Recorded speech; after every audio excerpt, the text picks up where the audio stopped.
সুবহানাল্লাহ।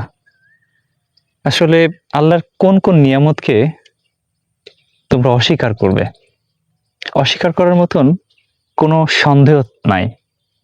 আমি যেখানে আছি দেখেন সবুজ এই হালকা পাতা, এর মধ্যে এই ডগায় ঝুলে আছে মানে আমি যদি গুনি মানে কয়েক শ হবে আঙ্গুর। আর আঙ্গুরটা দেখেন অনেক ছোট, আকারে আঙ্গুর অনেক ছোট, কিন্তু আল্লাহর ভিতরে অনেক পুষ্টিগুণ দিয়েছে। এই ছোট ছোট আঙ্গুরের মধ্যে অনেক পুষ্টিগুণ লুকিয়ে আছে। আমি যদি বলি তাহলে খুব অল্প করে যদি বলি, এই আঙ্গুরে হলো আপনার ভিটামিন সি রয়েছে, ভিটামিন কে রয়েছে, ফাইবার রয়েছে, অ্যান্টিঅক্সিডেন্ট রয়েছে, বিশেষ করে রেসভেরাট্রল বলে একটা উপাদান রয়েছে, এবং এই আঙ্গুরের ভিতরে মিনারেল রয়েছে। আর এই আঙ্গুরের ভিতরে কিন্তু আপনার গ্লুকোজ রয়েছে। দেখেন আল্লাহ কত বড় নিয়ামত এই আঙ্গুরে দিয়েছে। রেসভেরাট্রল বলে যে উপাদানটি রয়েছে, এই উপাদান শরীরের এমন কিছু কোষ রয়েছে যেগুলো খুব মারাত্মক ঝুঁকি সম্পন্ন, সেই কোষগুলো প্রতিরোধ করতে কিন্তু সহযোগিতা করে। এই রেসভেরাট্রল যে কোষটা, এটা ক্যান্সার বৃদ্ধি করে, আর সেই কোষ মানে কমাতে সহযোগিতা করে কিন্তু এই আঙ্গুর।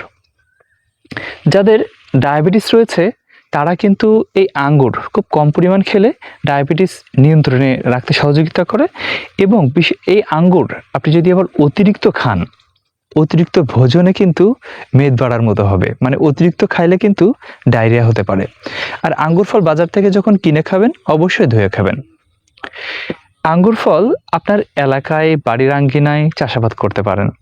আসলে আল্লাহর কাছে মাথা নত করছি, আল্লাহ আমাদের চারপাশে কত নিয়ামত দিয়ে রেখেছে, আর আমরা মানুষ তার সেই কৃতজ্ঞতা স্বীকার করতে ভুলে যায়। আসলে দেখেন এই চাষি আর একটা জিনিস দেখায়, এই যে এটা কিন্তু পাড়ার উপযোগী হয়ে গেছে। দেখেন খোলা আকাশের নিচে সবুজ গাছে এই আঙ্গুর ফল ঝুলে আছে।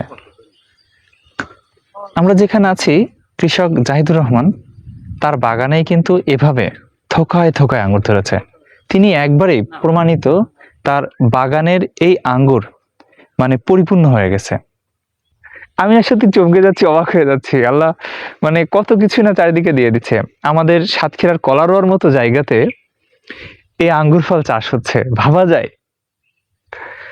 আসলে এভাবেই পরিবর্তন হোক কৃষিতে।